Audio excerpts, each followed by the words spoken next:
Hello everyone, welcome to my YouTube channel study time with Priyanka. आज के इस video में हम आपके क्लास 12 हिस्ट्री बुक का 5th chapter that is through the eyes of travellers perception of society को discuss करने वाले हैं। ये वीडियो इस चैप्टर का वन शॉट वीडियो है जिसमें हम लोग इस पूरे ही चैप्टर को बहुत ही ईजी वे में डिस्कस करने वाले हैं। ये वीडियो सच में आप लोगों के लिए बहुत ही ज़्यादा हेल्पफुल होने वाला है। प्लीज़ इट्स अ रिक्वेस्ट कि वीडियो को एंड तक ज़रूर देखिएगा। साथ ही साथ अगर आपको अपने क्लास 12 हिस्ट्री के दूसरे चैप्टर्स के भी ऐसे ही वन शॉट एक्सप्लेनेशन वीडियो देखना है then please check out my description box में आपको क्लास 12 हिस्ट्री के दूसरे चैप्टर्स का भी वन शॉट एक्सप्लेनेशन वीडियो का लिंक मिल जाएगा। नाउ विदाउट फर्दर डिले हम लोग आज के इस वीडियो को स्टार्ट करते हैं।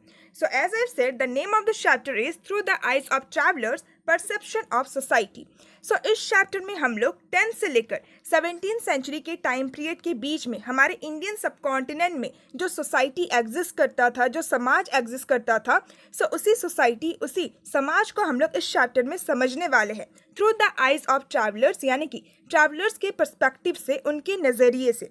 बेसिकली इस चैप्टर का जो हमारा मेन सोर्स है वो है ट्रैवलर्स अकाउंट। इस टाइम पीरियड के दौरान कई सारे ऐसे फॉरेन ट्रैवलर्स थे जो कि हमारे इंडियन सबकॉन्टिनेंट में विजिट करते हैं। उसी दौरान उन्होंने अपने अकाउंट्स को प्रिपेयर किया था, अपने रिपोर्ट को रेडी किया था। उनके रिपोर्ट्स के थ्रू, उनके अकाउंट्स के थ्रू ही हमें इस टाइम पीरियड की सोसाइटी के बारे में इंफॉर्मेशन मिलता है। इस चैप्टर में हम लोग इसी टाइम पीरियड की सोसाइटी को समझने वाले हैं, समाज को समझने वाले हैं उन्हीं सारे ट्रैवलर्स अकाउंट के थ्रू। इसी वजह से इस चैप्टर का नाम रखा गया है through the eyes of travellers. I hope कि आपको इस चैप्टर का एक बेसिक इन्फॉर्मेशन मिल गया होगा। नाउ अब हम लोग इस चैप्टर को डिस्कस करना स्टार्ट करते हैं with the introduction of this chapter. Chapter के इंट्रोडक्शन में सबसे पहले हमें बता रखा है about the objectives and AIIMS of traveller. किसी भी कंट्री के ट्रैवलर जब दूसरे कंट्रीज़ में विजिट करते हैं, दूसरे कंट्रीज़ में ट्रैवल करते हैं, उस दौरान वो लोग किस ऑब्जेक्टिव के साथ, यानी कि किस उद्देश्य के साथ, किस एम के साथ दूसरे कंट्रीज़ में ट्रैवल करते हैं। पहला है सर्च ऑफ वर्क, यानी कि काम के तलाश में। दूसरा है to escape from natural disaster, यानी कि मान लीजिए कि किसी भी कंट्री में कोई भी नेचुरल डिजास्टर आ गया है, उस नेचुरल डिजास्टर से बचने के लिए कई सारे लोग दूसरे कंट्रीज चले जाते हैं सेटल होने के लिए। तीसरा है एज ट्रेडर्स, यानी कि व्यापारियों के रूप में, मर्चेंट्स के रूप में, सोल्जर्स, प्रीस्ट एंड पिलग्रिम्स, यानी कि यात्रियों के रूप में ट्रैवलर्स दूसरे कंट्रीज जाते हैं ट्रैवल करने के लिए। एंड फोर्थ है driven by a sense of adventure. कुछ ट्रैवलर्स ऐसे होते हैं जिनको न्यू प्लेस में विजिट करना बहुत ज़्यादा पसंद होता है, जिनको एडवेंचर लेना बहुत ज़्यादा पसंद होता है। एडवेंचर के लिए भी कई सारे ट्रैवलर्स दूसरे कंट्रीज़ में ट्रैवल करने के लिए जाते हैं। नेक्स्ट हमें बता रखा है about the subject matter of travellers account. Traveller जो भी अपने रिपोर्ट को रेडी करते हैं, जो भी अपने अकाउंट को रेडी करते हैं, उन सारे अकाउंट का सब्जेक्ट मैटर क्या रहता है, यानी कि किन सारे इश्यूज के ऊपर उन सारे अकाउंट में हमें इंफॉर्मेशन मिलता है। पहला है about the affair of the court. कोई भी ट्रैवलर जब किसी भी कंट्री में ट्रैवल करने के लिए जाते हैं, उस कंट्री, उस राज्य के जो रूलर रहते हैं, उस रूलर का जो कोर्ट, जो राज दरबार है, उससे रिलेटेड इंफॉर्मेशन हमें ट्रैवलर्स के अकाउंट में मिलता है। इसके अलावा जिस कंट्री में ट्रैवलर ट्रैवल करने के लिए जाते हैं, उस कंट्री का रिलीजियस इश्यूज क्या है, इससे रिलेटेड हमें उनके अकाउंट में इंफॉर्मेशन मिलता है। साथ ही साथ उस कंट्री में जो आर्किटेक्चरल फीचर्स है, जो बिल्डिंग्स है, जो मॉन्यूमेंट्स है, इन सारी चीज़ों से रिलेटेड हमें इंफॉर्मेशन मिलता है इन द ट्रैवलर्स अकाउंट। इस चैप्टर में हम लोग खासकर 3 इंपॉर्टेंट ट्रैवलर के बारे में डिस्कस करने वाले हैं। ये तीनों ही इंपॉर्टेंट ट्रैवलर्स हमारे इंडियन सबकॉन्टिनेंट में अलग अलग टाइम पीरियड के दौरान विजिट किए थे। इन तीनों ही ट्रैवलर्स के बारे में हमें इस चैप्टर में बता रखा है। इस चैप्टर में खासकर इन्हीं सारे ट्रैवलर्स एंड इनके अकाउंट के ऊपर फोकस किया गया है। हम लोग सबसे पहले तो इस बॉक्स के थ्रू तीनों ही ट्रैवलर के बारे में कुछ बेसिक इन्फॉर्मेशन को जान लेते हैं एंड उसके बाद हम लोग थोड़ा सा डिटेल वे में इन तीनों ही ट्रैवलर्स को सेपरेटली समझेंगे। जो पहले ट्रैवलर थे जो कि हमारे इंडियन सबकॉन्टिनेंट में विजिट किए थे, उनका नाम था अल बिरूनी, जो कि 11th सेंचुरी के टाइम पीरियड के दौरान हमारे इंडियन सबकॉन्टिनेंट में आए थे। दूसरा है इब्न बतूता, जो कि 14th सेंचुरी के टाइम पीरियड के दौरान हमारे इंडियन सबकॉन्टिनेंट में आए थे। एंड तीसरा है फ्रैंकोइस बर्नियर, जो 17th सेंचुरी के टाइम पीरियड के दौरान हमारे इंडियन सबकॉन्टिनेंट में आए थे। अल बिरूनी बिलोंग करते हैं फ्रॉम उज्बेकिस्तान कंट्री से अल बिरूनी इंडिया आए थे। इब्न बतूता आए थे from Morocco and Francois Bernier आए थे फ्रॉम फ्रांस। सो इन तीनों ही ट्रैवलर्स ने अपने अपने बुक को लिखा था, अपने अपने अकाउंट को रेडी किया था। सो अल बिरूनी का जो बुक है उस बुक का नाम है किताब उल हिंद, जो कि उन्होंने अरेबिक लैंग्वेज में लिखा था। इब्न बतूता का जो बुक है उस बुक का नाम है रहला, एंड इब्न बतूता ने भी अरेबिक लैंग्वेज में ही अपने बुक को लिखा था। एंड फ्रांकोइस बर्नियर का जो बुक है उस बुक का नाम है travel in the Mughal empire, जो कि उन्होंने इंग्लिश लैंग्वेज में लिखा था। सो जिस टाइम पीरियड के दौरान अल बिरूनी हमारे इंडियन सब कॉन्टिनेंट में विजिट किए थे, सो उस टाइम पीरियड के दौरान इंडिया में मोहम्मद गजनी का रूल चल रहा था। इब्न बतूता जिस टाइम पीरियड के दौरान हमारे इंडियन सब कॉन्टिनेंट में आए थे, सो उस टाइम पीरियड के दौरान मोहम्मद बिन तुगलक का रूलिंग टाइम पीरियड चल रहा था। एंड फ्रांकोइस बर्नियर जिस टाइम पीरियड के दौरान इंडिया आए थे, सो उस टाइम पीरियड के दौरान शाहजहां एंड औरंगजेब का रूलिंग टाइम पीरियड चल रहा था। ना नेक्स्ट हमें इन तीनों ही ट्रैवलर्स के अकाउंट के सब्जेक्ट मैटर के बारे में बता रखा है, यानी कि कौन से इश्यूज के ऊपर इन सारे ही ट्रैवलर्स के ट्रैवल अकाउंट के ऊपर फोकस किया गया है। सो सबसे पहले हम लोग अल बिरूनी के बारे में डिस्कस करते हैं, उनकी बुक के बारे में डिस्कस करते हैं। सो उन्होंने इंडिया की religion, philosophy, astronomy, social life, loss, metrology, medicine and caste system के बारे में बताया है। दूसरा है इब्न बतूता। सो इब्न बतूता ने अपने रहला में इंडिया में जो कोकोनट एंड जो पान के लीव्स है, सो उनको डिस्क्राइब किया है। इसके अलावा इंडिया में जो इंडियन सिटीज़ थे, जो एग्रीकल्चर था, ट्रेड था, कॉमर्स था, जो कम्युनिकेशन सिस्टम था एंड जो स्लेवरी था, सो इन सारी चीज़ों को उन्होंने अपने अकाउंट में डिस्क्राइब किया है। तीसरा है Francois Bernier. So Francois Bernier ने लैंड के ओनरशिप को डिस्क्राइब किया है अपने travels in the Mughal empire book में। इसके अलावा इंडिया में जो अलग अलग तरीके के टाउन्स थे, जो आर्टिशंस थे, सो इन सारी चीज़ों को उन्होंने अपने बुक में डिस्क्राइब किया है। सो आई होप कि इस बॉक्स को समझने के बाद आपको इन तीनों ही ट्रैवलर्स का बेसिक इन्फॉर्मेशन मिल गया होगा। सो ये बॉक्स बहुत ही ज़्यादा इंपॉर्टेंट है इवन आपके मल्टीपल चॉइस क्वेश्चंस के प्रिपरेशन के लिए। सो हो सके तो आप इस पेज का एक स्क्रीनशॉट ले लीजिए, या फिर आपको ये पूरे ही नोट्स चाहिए then please join my Telegram channel. Telegram channel पे मैं ये सारी नोट्स अपलोड कर दूंगी। टेलीग्राम चैनल का लिंक आपको मेरे डिस्क्रिप्शन बॉक्स में मिल जाएगा। सो नाउ अब हम लोग सेपरेटली इन तीनों ही ट्रैवलर्स को एक एक करके डिस्कस करते हैं। सो सबसे पहला है अल बिरूनी। सो सबसे पहले हम लोग अल बिरूनी की बायोग्राफी को डिस्कस करते हैं। सो उनका जन्म होता है लगभग 973 के टाइम पीरियड के दौरान इन ख्वारिज़म, जो कि प्रेजेंट डे उज़्बेकिस्तान में है। सो अल बिरूनी को काफ़ी सारे लैंग्वेजेस आते थे, जैसे कि Syriac, Arabic, Persian, Hebrew and Sanskrit. So 1017 के टाइम पीरियड के दौरान सुल्तान मोहम्मद ख्वारिज़म में अटैक करते हैं एंड उसी दौरान वो अल बिरूनी को अपने साथ अपने कैपिटल सिटी गजनी लेके जाते हैं। सो गजनी प्रेजेंट डे अफगानिस्तान का एक सिटी है। सो उसके बाद अल बिरूनी अपना जो रेस्ट ऑफ द लाइफ है वो गजनी में ही बिताते हैं। सो उनका डेथ होता है लगभग 70 ईयर्स के एज में। सो 70 ईयर्स के एज तक वो अपना लाइफ गजनी में ही बिताते हैं। सो उसी दौरान Al Biruni Punjab and northern India के कई सारे पार्ट्स में वाइडली ट्रेवल करते हैं एंड उसी दौरान अल बिरूनी अपने लाइफ के कई सारे साल ब्राह्मण प्रिस्ट के कंपनी में बिताते हैं, इंडियन जो स्कॉलर्स थे उनके साथ बिताते हैं एंड उसी दौरान वो संस्कृत लैंग्वेज को भी सीखते हैं। साथ ही साथ हमारा जो इंडियन रिलीजियस एंड जो फिलोसफिकल टेक्स्ट है उसको स्टडी करते हैं। ना नेक्स्ट हमें किताब उल हिंद के बारे में बता रखा है, जो कि अल बिरूनी के द्वारा लिखा गया था। सो फर्स्ट पॉइंट यही है कि किताब उल हिंद अल बिरूनी के द्वारा लिखा गया था इन अरेबिक लैंग्वेज। सो किताब उल हिंद में हमें 80 चैप्टर्स देखने को मिलते हैं एंड 80 चैप्टर्स में अलग अलग सब्जेक्ट के ऊपर फोकस किया गया है, जैसे कि religion, philosophy and festival. So Al Biruni जब भी किसी भी चैप्टर को लिखते थे, सो उस दौरान वो एक बहुत ही डिस्टिंक्टिव स्ट्रक्चर को फॉलो करते थे।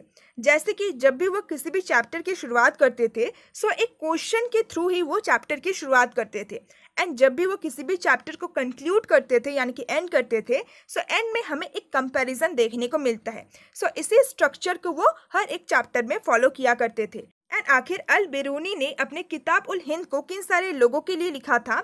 सो ऐसे लोग जो कि हमारे इंडियन सब कॉन्टिनेंट के फ्रंटायर्स यानी कि बाउंड्रीज में रहते हैं, सो ऐसे लोगों के लिए ही अल बिरूनी ने अपना किताब उल हिंद को लिखा था। सो अगर किसी भी व्यक्ति को इंडियन सब कॉन्टिनेंट से रिलेटेड इन्फॉर्मेशन चाहिए, इंडियन सब कॉन्टिनेंट का रिलीजन, फिलोसफी, फेस्टिवल, सो इन सारी चीज़ों से रिलेटेड अगर किसी भी व्यक्ति को उस टाइम पीरियड के दौरान इन्फॉर्मेशन चाहिए होता था, देन वो किताब उल हिंद पढ़ लेता था। सो विद दिस हम लोगों ने किताब उल हिंद के बारे में भी डिस्कस कर लिया। ना नेक्स्ट हमें कुछ प्रॉब्लम्स के बारे में बता रखा है, जिन सारे प्रॉब्लम्स को अल बिरूनी को फेस करना पड़ा जब वो इंडियन सब कॉन्टिनेंट को समझने की कोशिश कर रहे थे।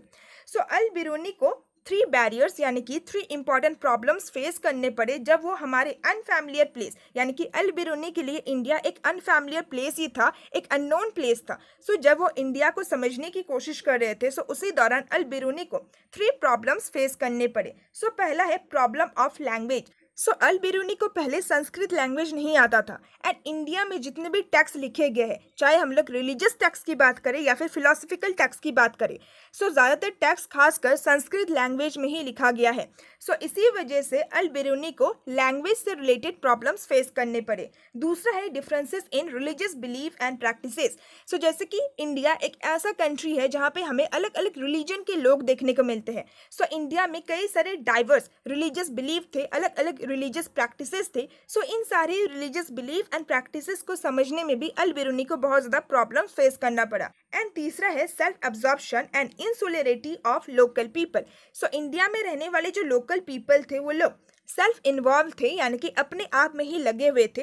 वो लोग आइसोलेट रहना ज़्यादा पसंद कर रहे थे, अलग रहना ज़्यादा पसंद कर रहे थे।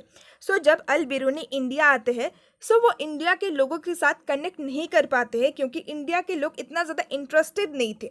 सो इस वजह से भी अल बिरूनी को प्रॉब्लम फेस करना पड़ा। ना नेक्स्ट हमें बता रखा है about the description of caste system by Al Biruni. So Al Biruni ने अपने अकाउंट में इंडिया के कास्ट सिस्टम को भी डिस्क्राइब किया है। सो सबसे पहले तो उन्होंने अपने अकाउंट में एंशियंट पर्शिया के बारे में बताया है। सो उन्होंने ये लिखा है कि एंशियंट पर्शिया में भी 4 सोशल कैटेगरीज होते थे। सो पहला है नाइट एंड प्रिंसेस, दूसरा है Monks, fire priest and lawyers, तीसरा है physician, astronomers and other scientist and fourth है पीजेंट्स एंड आर्टिशन।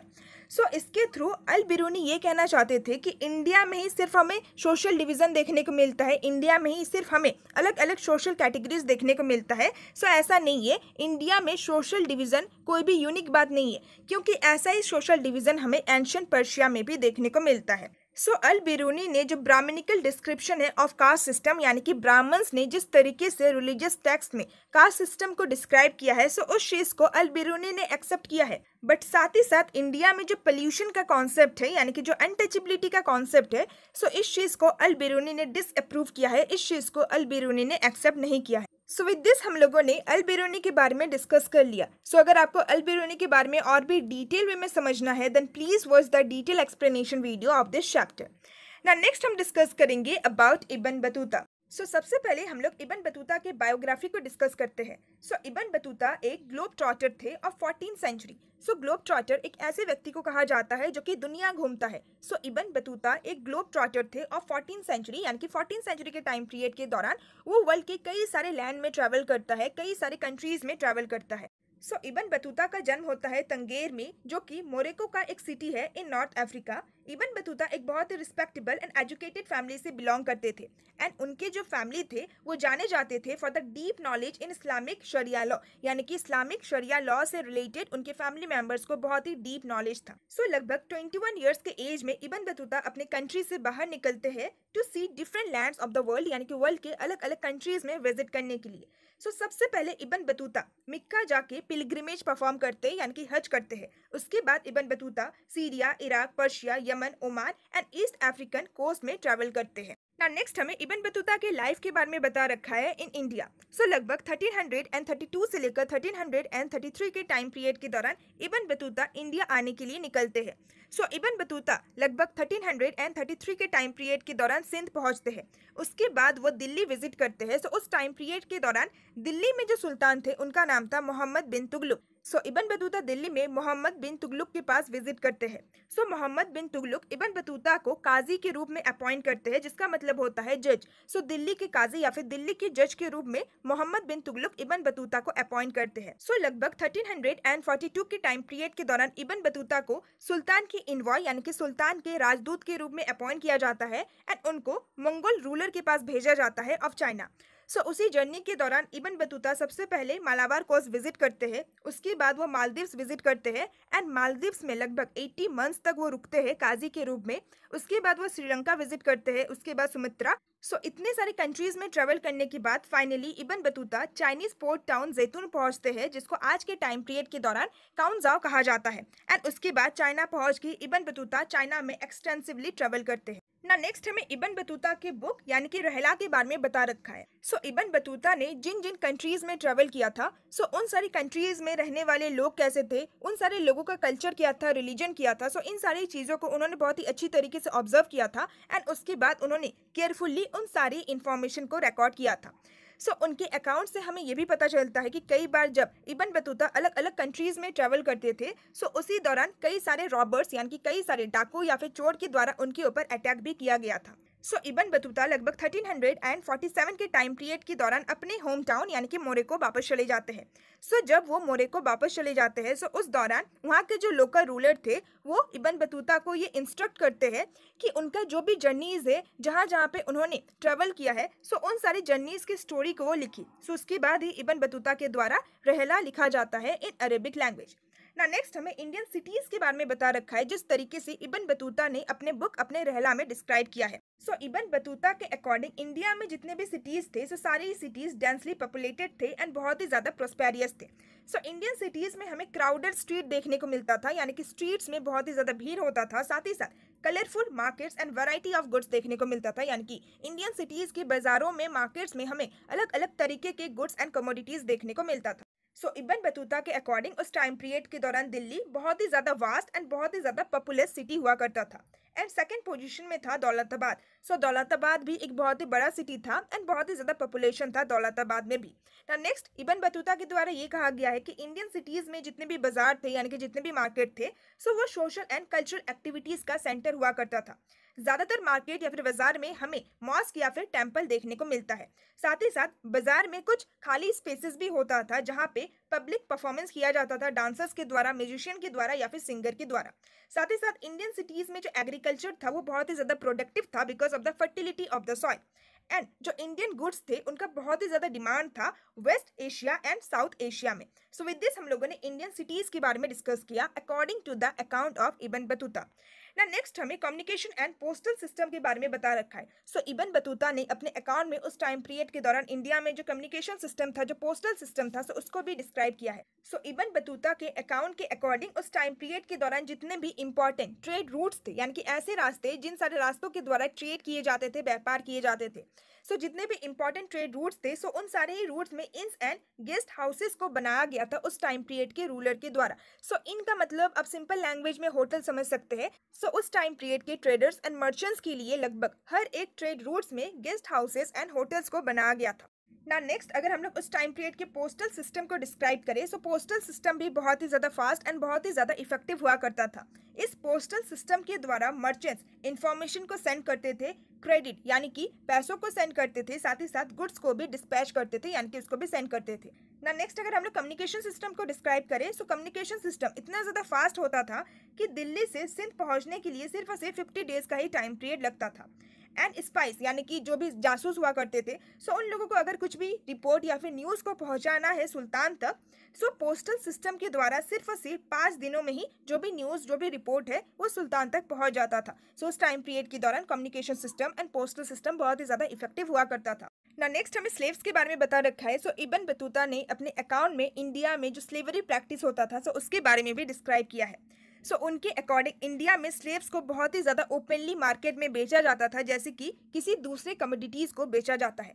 साथ ही साथ स्लेव्स को गिफ्ट्स के रूप में एक्सचेंज भी किया जाता था, जैसे कि फॉर एग्जांपल इब्न बतूता ने खुद कुछ हॉर्सेस, कैमल्स एंड स्लेव्स को परचेस किया था, जिसको उन्होंने सुल्तान मोहम्मद बिन तुगलक को गिफ्ट में दिया था। नेक्स्ट हमें कुछ फीमेल स्लेव्स के बारे में बता रखा है। सो फीमेल स्लेव्स भी सुल्तान के लिए काम किया करती थी, सुल्तान के लिए सर्विस प्रोवाइड किया करती थी। सो सुल्तान के सिस्टर की वेडिंग में female slaves dance and music को परफॉर्म किया करती थी। साथ ही साथ फीमेल स्लेव्स स्पाइस यानी कि जासूस का भी काम करती थी। वो लोग बेसिकली सुल्तान के जो नोबल्स होते थे, सो उन सारे नोबल्स के एक्टिविटीज़ के ऊपर वॉच रखा करते थे एंड जो भी रिपोर्ट होता था, जो भी न्यूज़ होता था, वो सुल्तान तक पहुंचाते थे। And female slaves even domestic labour यानी कि घर का भी कामकाज करती थी, हाउस होल्ड वर्क भी करती थी। सो विद दिस हमारा इब्न बतूता का भी डिस्कशन कंप्लीट होता है।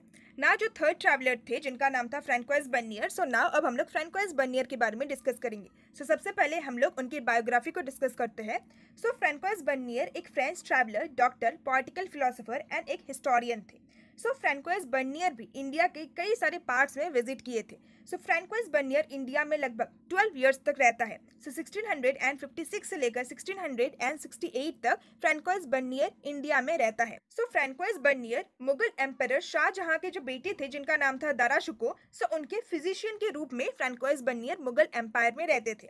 साथ ही साथ फ्रैंकोइस बर्नियर एक साइंटिस्ट के रूप में दनिशमंद खान से भी एसोसिएटेड थे, उनसे भी रिलेटेड थे। सो दनिशमंद खान मुगल कोर्ट के ही एक नोबल हुआ करते थे। ना नेक्स्ट हम लोग फ्रैंकोइस बर्नियर की बुक को डिस्कस करते हैं, जिस बुक का नाम है travels in the Mughal empire. So ये जो बुक है travels in the Mughal empire, so ये बुक फ्रैंकोइस बर्नियर के द्वारा लिखा गया था। सो इस बुक में फ्रैंकोइस बर्नियर ने ईस्ट को वेस्ट के साथ कंपेयर किया है, यानी कि फ्रैंकोइस बर्नियर ने इंडिया को वेस्टर्न यूरोपियन कंट्रीज के साथ कंपेयर किया है। एंड ये जो बुक है, सो इस बुक को फ्रैंकोइस बर्नियर ने खासकर फ्रांस के जो एम्परर थे जिनका नाम था लुइस 14 उस टाइम पीरियड के दौरान, सो उन्हीं को डेडिकेट किया है, उन्हीं के लिए उन्होंने इस बुक को लिखा था। सो इस बुक में फ्रैंकोइस बर्नियर ने डीजेनरेटेड ईस्ट के आइडिया को प्रेजेंट किया है, यानी कि फ्रैंकोइस बर्नियर ईस्टर्न कंट्रीज को खासकर इंडिया को बहुत ही ज्यादा इनफीरियर समझते थे as compare to the other western European countries. And Francois Bernier का ये जो वर्क है, ये जो बुक है travels in the Mughal empire, ये बहुत ही ज़्यादा पॉपुलर होता है यूरोप में एंड इसको बहुत सारे लैंग्वेजेस में ट्रांसलेट किया जाता है। ना नेक्स्ट हमें फ्रैंकोइस बर्नियर के व्यूज़ के बारे में बता रखा है, यानी कि इंडिया में उन्होंने जिस तरीके की सोसाइटी को देखा, जैसा कंडीशन देखा, सो इन सारी चीज़ों को उन्होंने अपने बुक में डिस्क्राइब किया है। सो नाउ नेक्स्ट हमें फ्रैंकोइस बर्नियर के व्यूज़ के बारे में ही बता रखा है। सो सबसे पहले तो फ्रैंकोइस बर्नियर का जो मेन इंटरेस्ट था वो था इंडिया को दूसरे यूरोपियन कंट्रीज़ के साथ जैसे कि फ्रांस के साथ कंपेयर करना। सो उनका जो मेन फोकस था वो ये था कि वो किस तरीके से इंडिया को डिप्रेस करे, यानी कि इंडिया को किस तरीके से वो इन्फीरियर दर्शाए और किस तरीके से यूरोपियन कंट्रीज़ को सुपीरियर दर्शाए। सो उन्होंने जो मुगल रूलर का रूल था इसको भी बहुत ही ज़्यादा इन्फीरियर डिस्क्राइब किया है as compare to the rule of the European ruler. साथ ही साथ उनके द्वारा मुगल एम्पायर में लैंड के ऊपर जो क्राउन ओनरशिप था, यानी कि लैंड के ऊपर मुगल स्टेट का जो ओनरशिप था, से इसको बहुत ही ज़्यादा डिसअप्रूव किया है। एंड साथ ही साथ उनके द्वारा ये भी कहा गया था कि क्राउन ओनरशिप बहुत ही ज़्यादा हार्मफुल है both for the state and for the people. Next उनके द्वारा ये कहा गया है कि इंडिया में प्राइवेट प्रॉपर्टी का जो एब्सेंस है, सो इसी वजह से जो लैंडलॉर्ड्स है वो लोग लॉन्ग टर्म में प्रॉपर्टी के ऊपर इन्वेस्टमेंट नहीं कर रहे। उनके द्वारा ये भी कहा गया था कि इंडियन सोसाइटी में बहुत ही ज़्यादा पोर पीपल रहते हैं, बहुत ही ज़्यादा गरीब लोग रहते हैं एंड गरीब लोगों को इंडिया में जो small minority of rich and जो पावरफुल रूलिंग क्लास है, यानी कि इंडिया में जो ऊंची कैटेगरी के लोग हैं, जो रिच व्यक्ति है, सो वो लोग सब्जुकेट कर रहे हैं, यानी कि उनको बहुत ही ज़्यादा कंट्रोल कर रहे हैं। जो पोर पीपल है उनके ऊपर बहुत ही ज़्यादा सप्रेशन कर रहे हैं। उनके द्वारा ये भी कहा गया था कि इंडिया में कोई भी मिडिल क्लास नहीं है, या तो बहुत ही ज़्यादा रिच लोग रहते हैं या फिर बहुत ही ज़्यादा गरीब लोग रहते हैं। नेक्स्ट उनके द्वारा ये कहा गया था कि इंडिया में जो आर्टिशियंस है वे लोग कुछ भी इन्वेस्टमेंट नहीं करते हैं अपने मैन्युफैक्चर की क्वालिटी को इम्प्रूव करने के लिए, क्योंकि प्रोडक्शन के द्वारा जो भी प्रॉफिट होता है सो वो स्टेट ही ले लेता है, मुगल स्टेट का ही प्रॉफिट के ऊपर कंट्रोल होता है। नेक्स्ट उनके द्वारा थोड़ा बहुत ट्रेड के बारे में बता रखा है। सो इंडिया में जो ट्रेड होता था, सो ट्रेड में इंडिया से कई सारे जो प्रोडक्ट है, जो मैन्युफैक्चर गुड्स है, उसको एक्सपोर्ट किया जाता था एंड उसके बदले में इंडिया में कई सारे प्रेशियस मेटल जैसे कि गोल्ड एंड सिल्वर इंपोर्ट किया जाता था। सो इंडिया में जितने भी मर्चेंट्स थे, सो वो ऑर्गेनाइज थे इन कास्ट कम ऑक्यूपेशनल ग्रुप्स, यानी कि कई सारे मर्चेंट्स एक ही तरीके की ऑक्यूपेशन को फॉलो करते थे। सो ऐसे में उन्होंने अपने एक ग्रुप को फॉर्म किया था, एक ग्रुप में वो लोग ऑर्गेनाइज थे जिसको महाजन कहा जाता है एंड उनके जो चीफ थे उनको सेठ कहा जाता है एंड अर्बन सेंटर में उनको नगर सेठ कहा जाता है। इसके अलावा हमें अर्बन सिटीज़ में, यानी कि शहरों में, और भी कई सारे ग्रुप्स ऑफ पीपल देखने को मिलते हैं जो कि अलग अलग काम को प्रैक्टिस करते हैं, जैसे कि कुछ लोग फिजिशियन होते थे, टीचर्स होते थे, लॉयर्स होते थे, इसके अलावा painters, architects, musician and calligraphers. So इन सारे कामों को करने वाले लोग भी हमें अर्बन सिटीज़ में देखने को मिलते हैं। ना नेक्स्ट हमें एक फ्रेंच फिलोसोफर के बारे में बता रखा है जिनका नाम है मॉन्टेस्क्यू। सो उन्होंने बर्नियर के इस अकाउंट को यूज़ किया है, यानी कि उन्होंने बर्नियर के अकाउंट को अच्छी तरीके से एनालाइज किया, समझा एंड उनके अकाउंट को यूज़ किया उन्होंने ओरिएंटल डिस्पोटिज्म के आइडिया को डेवलप करने के लिए। साथ ही साथ हमें और एक फिलोसोफर के बारे में बता रखा है जिनका नाम है कार्ल मार्क्स। सो कार्ल मार्क्स ने भी बर्नियर के अकाउंट को यूज़ किया था अपने एशियाटिक मोड ऑफ प्रोडक्शन के कॉन्सेप्ट को डेवलप करने के लिए। सो विद दिस हम लोगों ने फ्रैंकोइस बर्नियर के कुछ व्यूज़ के बारे में, कुछ आइडियाज़ के बारे में डिस्कस किया। नाउ एट द एंड हमें सती की प्रैक्टिस के बारे में बता रखा है। सो फ्रैंकोइस बर्नियर ने अपने अकाउंट में सती की प्रैक्टिस को भी डिस्क्राइब किया है। सो फ्रैंकोइस बर्नियर के अकाउंट के अकॉर्डिंग शुरुआत में कुछ ऐसी वेमेन होती थी जो कि अपनी खुशी से सती बनती थी। सो सती का मतलब क्या होता है? सो जनरली पहले के टाइम पीरियड में ये एक प्रैक्टिस हुआ करता था। सो अगर किसी भी वेमेन के हस्बैंड का डेथ उससे पहले हो जाता था, सो हस्बैंड के डेथ बॉडी को जलाने के साथ साथ उस वेमेन को भी उसी आग में जिंदा जलाया जाता था। सो कुछ ऐसी वेमेन होती थी जो कि अपनी खुशी से मरने के लिए रेडी हो जाती थी, बट कुछ ऐसी भी वेमेन होती थी जिनको फोर्सफुली जबरदस्ती उनको जिंदा जलाया जाता था। सो इस चीज़ को फ्रैंकोइस बर्नियर ने डिस्क्राइब किया है। एंड इवन फ्रैंकोइस बर्नियर ने खुद एक बहुत ही छोटी बच्ची को सती होते हुए देखा था लाहौर में। सो इस चीज़ को उन्होंने बहुत ही ज़्यादा कंडेम भी किया है अपने अकाउंट में। सो इन सारी चीज़ों के थ्रू वो इंडिया को बहुत ही ज़्यादा इन्फीरियर दर्शाने की कोशिश करते हैं अपने अकाउंट में। सो विद दिस हमारा ये पूरा ही चैप्टर कंप्लीट होता है। आई होप कि आपको ये शॉर्ट एक्सप्लेनेशन वीडियो बहुत ही ज़्यादा अच्छा लगा होगा। ये वीडियो आपके इस चैप्टर के रिवीजन पर्पस के लिए बहुत ही ज़्यादा हेल्पफुल रहा होगा। I hope so. सो अगर आपको ये वीडियो बहुत ही ज़्यादा हेल्पफुल लगा देन प्लीज़ एक बार कमेंट करके मुझे ज़रूर बताइएगा। And please like my video अगर आप ऐसे दूसरे चैप्टर्स का भी वीडियोज़ देखना चाहते हैं। साथ ही साथ अगर आपको अपने क्लास 12 हिस्ट्री के किसी भी चैप्टर का डिटेल एक्सप्लेनेशन वीडियो देखना है या फिर वन शॉट एक्सप्लेनेशन वीडियो देखना है, so please check out my description box. साथ ही साथ अगर आपको अपने क्लास 12 हिस्ट्री के important multiple choice question, important question answer वाला वीडियो देखना है then please subscribe to my channel. मैं बहुत ही जल्द इन सारे वीडियोज़ को अपलोड करने वाली हूँ। सो वीडियोज़ अपलोड करने के बाद मैं इन सारी वीडियोज़ का लिंक अपने डिस्क्रिप्शन बॉक्स में भी दे दूंगी। And please it's a request that share my video with your friends and classmate, ताकि उन लोगों को भी अपने सिलेबस को कंप्लीट करने में बहुत ही ज़्यादा हेल्प मिले। सो विद दिस आज के इस वीडियो का एंड करते हैं। So now see also in my next video. Till then bye bye and stay tuned with my channel and thanks for watching my video.